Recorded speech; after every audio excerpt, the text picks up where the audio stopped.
actividad. O sea, los esfuerzos que hoy hay que hacer de inversión y mantenimiento de las redes físicas de transporte son mucho más importantes y el reto es más grande porque ahora la prosperidad además no está radicada en algún punto específico de la República.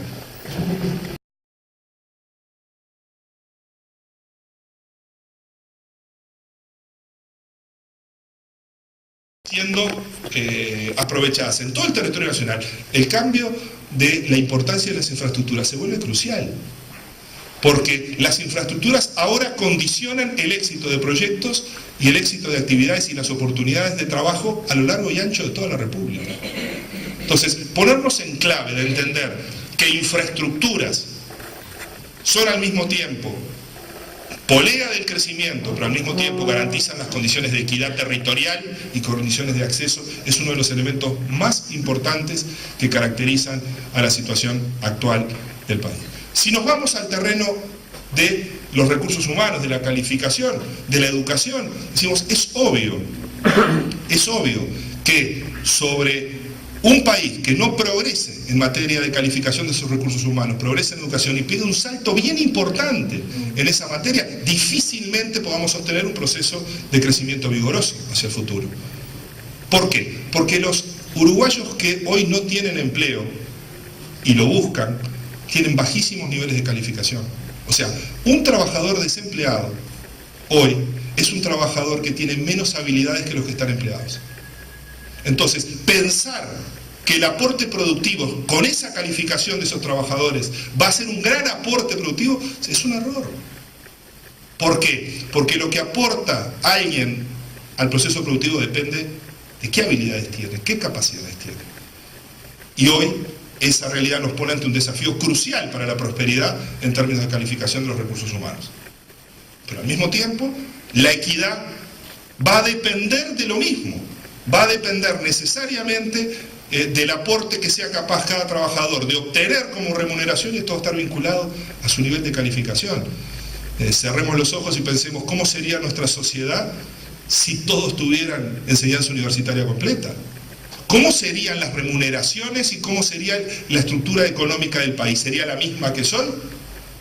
O simplemente pensemos en que la totalidad de la mano de obra del país tenga secundaria completa como mínimo. Eso es un cambio importantísimo en la dotación de habilidades que hoy están siendo utilizadas en la producción. Estas cosas forman parte al mismo tiempo de la agenda de la prosperidad y la equidad. Entonces, yo traté de poner en clave la convivencia de el reto de la prosperidad y el reto de la equidad y poner dos factores que son bien importantes para resolver la forma en que va a ocurrir esa prosperidad. Son condición de la ocurrencia de la prosperidad y al mismo tiempo explicación de las consecuencias que esa prosperidad pueda tener sobre nuestra gente. Si esto es así, digamos, ¿cuál es el aporte de lo local o la realidad de lo local? ¿Cómo hay que leer este proceso? En primer lugar hay que leerlo en clave de un esfuerzo compartido, a mi entender. Es un esfuerzo en el que la agenda local tiene algo para aportar y nada despreciable en ambas dimensiones. Porque en asegurar la prosperidad y disponer de infraestructuras adecuadas, en esa agenda, si bien las responsabilidades nacionales tienen una significación especial, el aporte de lo local pasa a ser clave para la forma en que ese esfuerzo le asegura oportunidades a todos los que están viviendo en esa localidad. No es indistinto la forma en que se proveen las infraestructuras de la forma en que lo local organiza su producción. O sea, la distribución geográfica de la producción depende de las infraestructuras, pero al mismo tiempo, en función de las infraestructuras, dicta mensajes muy claros de dónde tienen que ser priorizadas qué cosas. Porque si nosotros tratamos de remar en la localización productiva contra el acceso a las infraestructuras, estaremos cometiendo un error. No podemos disociar la localización productiva y la ubicación de los emprendimientos de lo que son las condiciones vitales de existencia de esos sectores y las que hacen su rentabilidad. Por tanto, las cuestiones vinculadas a ordenamiento territorial y las formas en que se da el acceso, por ejemplo, a suelos para determinado tipo de actividades pasa a ser un tipo de discusión prioritaria desde el punto de vista de lo local. Porque San José tiene, ¿sí?, ventajas en la logística. ¿Por qué? Porque tiene buena conectividad física con los principales salidas de mercado o los principales accesos de mercado. Muy bien, pero el aprovechamiento de eso va a depender en buena medida de cómo se organice la producción a la luz de eso.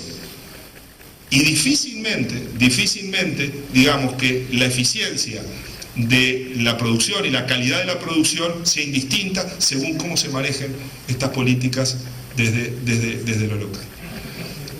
Igualmente, digamos, el esfuerzo local que se realice captando inversiones, ese esfuerzo que es alentar a que proyectos de riesgo se realicen en cada localidad, implica un esfuerzo local significativo. ¿Por qué?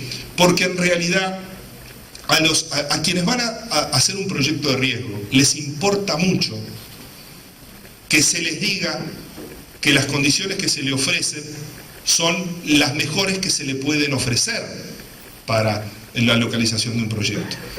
Y los instrumentos locales, los instrumentos promocionales locales, no tienen la misma significación económica para alterar la rentabilidad de los proyectos que las políticas de promoción nacionales. Por tanto, si la política local no agrega valor en términos de estas dimensiones, en términos de localización, acceso y ofrecimiento adecuado de las infraestructuras, podemos terminar con un ordenamiento territorial que termine no necesariamente aprovechando las infraestructuras más adecuadas que tenemos en nuestro departamento. Insisto con este punto, si la dinámica de las inversiones es un factor clave hacia el futuro, vincularla a las disponibilidades y a la accesibilidad de las tecnologías es absolutamente fundamental. Ni que hablar.